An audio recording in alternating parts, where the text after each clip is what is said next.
evening, everyone. I hope you're doing well, and this is your Royal Daily News for September 1st, 2022. In Herning, Her Royal Highness Crown Princess Mary of Denmark, along with representatives from the Mary Fonden, participated in the 2022 People's Movement Against Loneliness Conference held at the MCH Herning Kongrescenter. In her keynote speech, the Crown Princess emphasized how, quote, far we've come with loneliness on the agenda, but that we still have a lot of work ahead of us. We still need knowledge and more tools to help people out of loneliness, end quote. In the afternoon, the Crown Princess officially opened the outdoor exhibition entitled 2030 Now. The exhibition 2030 Now, organized by the Life Exhibitions in collaboration with the United Nations, displays photos, artworks, and words about what kind of the 17 United Nations global goals can be achieved if we, individually and together, make an effort to make the 17 UN global goals come true. A world that is fairer, richer in nature, more peaceful, and with strong democracies and respect for people and communities. 2030 Now in Sønderborg will be open to the public until October 2nd, 2022.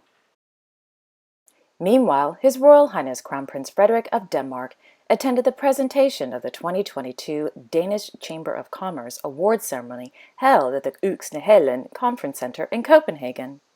The Danish Chamber of Commerce is the network for the service industry in Denmark. It is one of the largest professional business organizations in Denmark with more than 350 employees and offices in Copenhagen, Aarhus, and in Brussels. The winner of the 2022 Danish Chamber of Commerce Award is Vestas Wind Systems AS. The company received the award for their, quote, green energy plan. Vestas Wind Systems has set a goal of producing wind turbines without wasting resources by 2040, and thus has taken initiatives that support the green transition through the company's value chain, from production to recycling, end quote. In Stockholm, Her Majesty Queen Silvia of Sweden and Her Royal Highness Crown Princess Victoria of Sweden attended the conference Nordic Archival Days held at the Clarion Hotel Sign. Organized by the National Archives of Sweden, the theme of the conference is Archives and Society, which highlights the archival sector's mission to preserve and secure archives for the future. According to a press release, the Nordic Archival Days is held every 3 years in cooperation with the National Archives in all Nordic countries. The conference is a, quote, important meeting place for professionals in the entire Nordic archival sector, end quote. In the afternoon, His Majesty King Carl Gustaf of Sweden and Her Royal Highness Crown Princess Victoria of Sweden participated in the Foreign Affairs Committee meeting held at the Kungliga Slottet. The Foreign Affairs Committee is a consultation body between the Swedish Parliament and the government in which His Majesty the King is the chairman. The committee consists of the Speaker and 9 other members of Parliament and 9 deputies. The Foreign Affairs Committee gathers at the appeal of the government. The Constitution states that, quote, the government should continuously keep the Foreign Committee informed of the foreign policy conditions that may have significance for the kingdom and discuss with the Council on them as often as needed, end quote. Yesterday afternoon, His Royal Highness Prince Daniel of Sweden visited the Öhlins Racing AB in Upplands Väsby. The company develops and manufactures spring systems for cars, motorcycles, and mountain bikes. During yesterday's visit, the prince learned about the ins and outs of the company and was given a tour of the company's facility. Last evening in Stockholm, Their Majesties King Carl Gustaf and Queen Silvia of Sweden attended the 2022 Stockholm Water Prize held at the Stockholm City Hall. The award ceremony was held during the 2022 World Water Week, held under the theme Seeing the Unseen. The winner of the 2022 Stockholm Water Prize went to Professor Wilfred Broussart for his pioneering work in measuring evaporation, as well as making accurate predictions of climate change impacts on local precipitation patterns and water resources.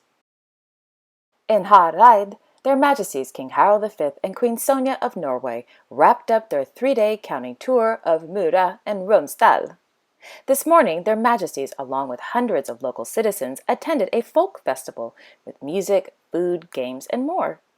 During today's festival, His Majesty gave a speech stating, quote, "The Queen and I have long been looking forward to coming to Hareid, the last municipality on our county tour of Mura and Romsdal.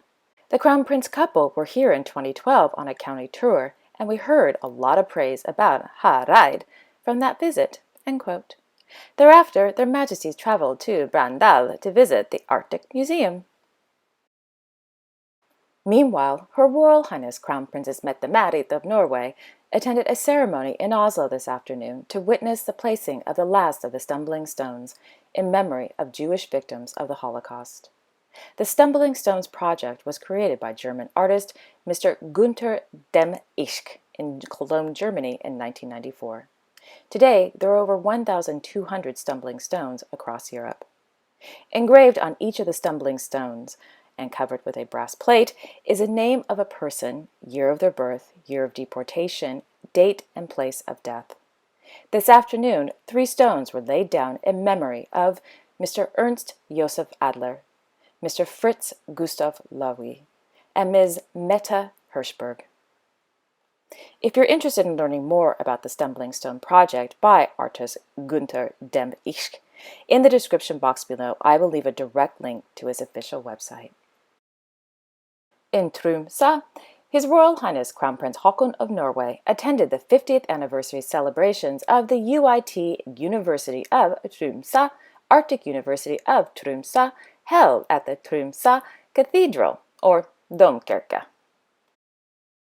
In Monacoville, His Serene Highness Prince Albert II of Monaco sent a message to the President of the Islamic Republic of Pakistan, His Excellency Arif-ur-Rehman Alvi, regarding the devastating floods that have taken place in his country, stating, quote, "Mr. President, it is with great emotion and sadness that I learned of the tragedy that the Pakistan population is facing with a terrible monsoon flooding submerging a third of the country. Let me assure you of my deepest sympathy. In these tragic circumstances, allow me, along with my family and the population of Monaco, to convey my heartfelt condolences to the families of the victims and our support and compassion to the injured and to the displaced people. May I also salute the massive evacuation efforts that are ongoing across your country. Let me assure you, Mr. President, of our profound solidarity in this difficult ordeal." Signed, Albert, Prince of Monaco. End quote. In Den Haag, RVD announced that His Majesty King Willem-Alexander of the Netherlands will not participate in a working visit to California and Texas on September 6th through 9th, 2022. His Majesty is still recovering from pneumonia, and upon His Majesty's doctor's advice, air travel at this time could impede a full recovery. Her Majesty Queen Maxima of the Netherlands and members of the Dutch government will take part in the visit and will step in for His Majesty in his absence. An updated program for the visit to the United States will be announced in due course. His Majesty King Willem-Alexander's commitments in the Netherlands will not be affected by his doctor's decision, and His Majesty's schedule will proceed, albeit on a more limited scale. And finally, in Tokyo, Their Imperial Highnesses Crown Prince Akishino and Crown Princess Kiko of Japan attended an autumn memorial service for the Great Kanto earthquake and war victims held at the Memorial Hall in the Sumida Ward. The Great Kanto earthquake struck the Kanto Plain on the Japanese main island of Honshu on September 1st, 1923. And there you have it. Thank you all so much for watching. I really appreciate it. I will be back tomorrow on Friday, September 2nd with all the latest royal news. Until then, I wish you all a wonderful evening and a great day tomorrow. Okay, take care everyone. I'll see you all tomorrow. Bye-bye.